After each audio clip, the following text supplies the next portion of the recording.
Hello, and welcome to Faraway Radio, the social impact podcast that spotlights the voices of grassroots humanitarians and environmentalists, focusing on stories of changemakers. Join us every week as we connect with these leaders from around the world and hear about their journeys of creating community resilience.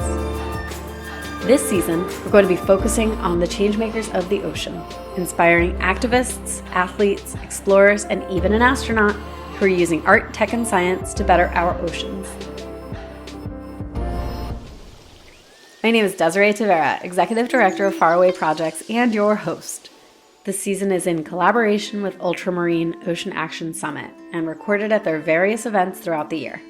All of our guests have such unique origin stories, and it's so motivating to hear how they're leading ocean regeneration through their work. Today, we bring you a conversation with Dr. Sian Proctor, who is truly a legend. I don't even know where to begin, but let me try. She's the first African-American woman to pilot a spacecraft as the mission pilot for SpaceX Inspiration 4. She's the first African-American commercial astronaut and the first African-American to paint in space. Beyond being a geoscientist, explorer, and space artist, she's one of the Explorers Club's 50 people changing the world. She's also just an incredible human being and dear friend. I really respect her and such an advocate for the marginalized. My conversation with Sian was so great, and I'm excited to share her insights.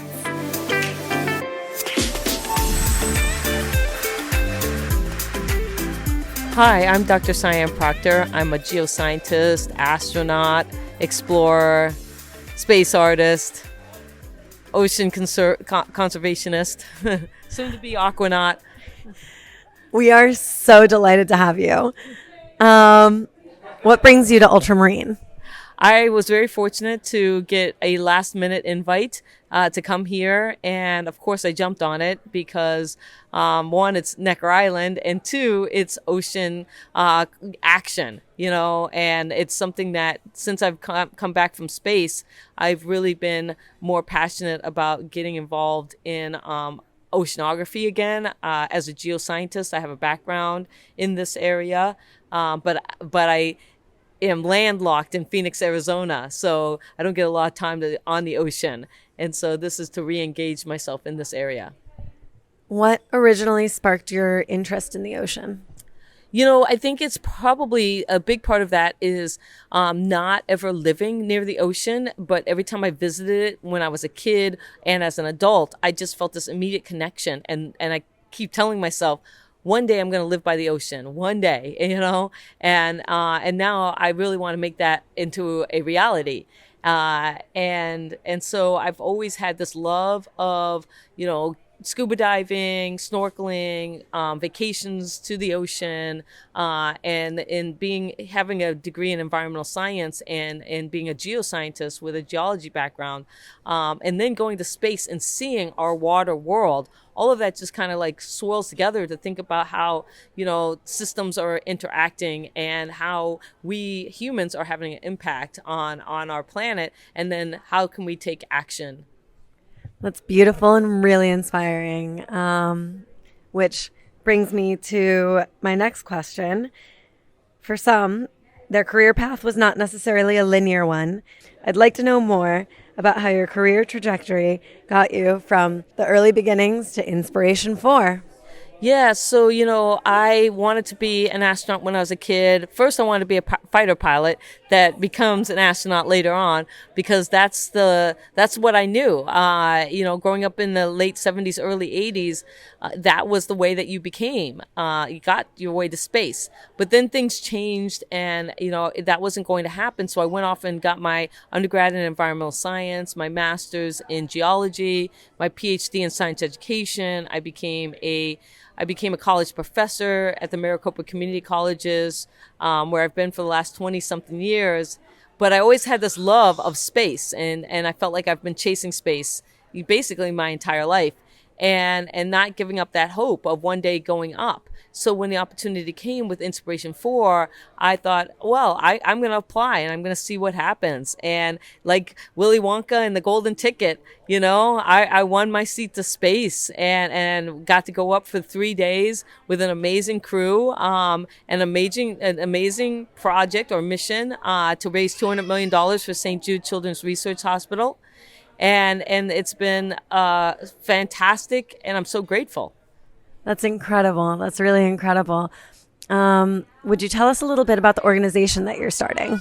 Yes, so my organization is Space to Inspire, and it's about how to get people to use their unique space to inspire those within their reach and beyond. And so thinking about how we can tie, I should say that I won my seat to space as an artist and a poet. So my goal through Space to Inspire Foundation is to tie the arts and humanities to the UN SDGs and be able to hold workshops and get people to express their solutions, what our world would look like from an artistic kind of standpoint if we hit the UN SDG goals. And so from a positive, hopeful, inspiring kind of lens. That is absolutely awesome. And I think this question will really resonate with you because you seem to be quite the futurist. What does a more equitable and regenerative future look like to you? Oh, that's a great question. Going to space, I kind of went on this platform of a Jedi space, a just, equitable, diverse, and inclusive space. And to me, what it looks like, it's the Star Trek generation, right? It's where everybody on Earth is getting along. We have the Federation. We're all under one planet instead of separate tribes, countries, all of that kind of stuff, where we are... And we're working collectively on Starship Earth to not only do good here on Earth and be good stewards of our planet, but also as we venture out into our solar system, Moon, Mars, and beyond, we're continuing to do good and create a Jedi space. That's awesome. The Force is with the Jedis. Yes, absolutely. So I can imagine space was an incredible experience, and you were up there for 3 days. What about going up into space changed your perspective? I think the big thing that changed my perspective is that astronauts talk about the overview effect, where they go up there and they get changed by looking back on the Earth. And I always wondered, well, why is that? Because I can look at a photo of the Earth or a video of the Earth and I don't necessarily get fundamentally changed, even though I'm an Earth scientist, But then when I got up there and I experienced Earthlight, and Earthlight is the same idea of moonlight, basically. So if you think about going outside on a full moon and how you're bathed in moonlight and how that makes you feel, how we have songs and legends and stories about moonlight and the change that happens when the moon is full and you get all that reflectivity. Well, the Earth is like 1,000 times brighter than the moon. And so when you're up there in space, you get bathed in Earth light. And it's just feeling the Earth's pulsating energy and all the life that is there just radiating back at you and touching your skin. And I think that that's a big part of why you get the overview effect. And I absolutely felt that. So everybody should get a little bit of Earth light in them. That's incredible. Wow, I had no idea that was an effect. I am blown away. And so, last question. This is the one for all the guacamole. If you could have a billboard with anything on it anywhere in the universe, what would it say and why? Well, it's funny because I actually have had a billboard of my art at Art Basel, and it was my Seeker piece, which is my most famous piece of art that I've ever done. It went down to the Marianas Trench with an astronaut, then it went down to the Titanic with another astronaut, then it went to space with me and my crew, and then the original hard piece sold at auction for St. Jude Children's Research Hospital for $100,000, and then the NFT version is available now, and so I have had that, my art, but and my motto, space to inspire. And so I'm really proud that I can represent this whole idea of using your unique space to inspire those within your reach and beyond. And I think we should be shouting that from the rooftops. Thank you so much, Dr. Sian Proctor. It's been an absolute honor. Thank you. It's been a pleasure to be here. As you can see, Sian is a wealth of knowledge, and I feel like we could have talked for hours. If you haven't already, definitely go check out her short documentary, Unpacking Space.